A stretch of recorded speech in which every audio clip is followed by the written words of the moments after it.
ข็งยังมีหัวแหงมีลมหายใจสู้ต่อไป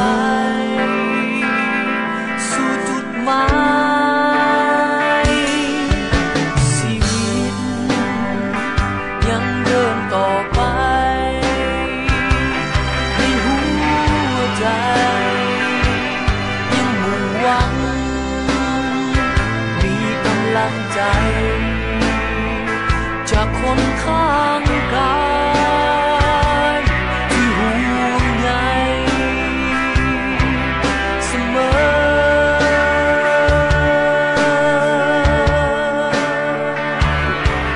ขอบใจในความหวังดีขอบใจที่ดีต่อกันชีวิตของคนวันนี้อยากจะมีแต่ความสุขสมอยากหลีกละทมที่จะจมมองไม่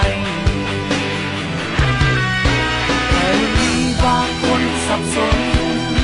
และกังวลอยู่ในหัวใจหยุดมันเอาไว้ yeah, yeah, yeah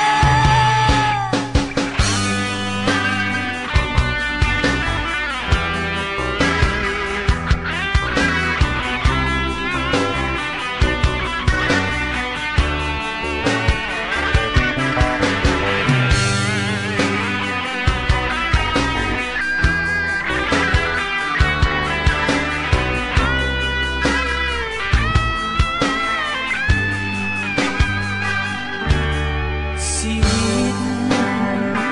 ยังเดินต่อไปในหัวใจยังมุ่งหวัง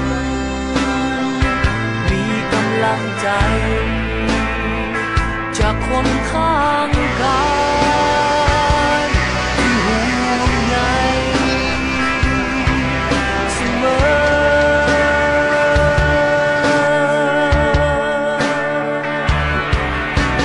ใจ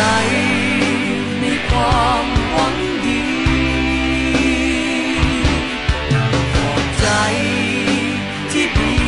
ต่อกันชีวิตของคนวันนี้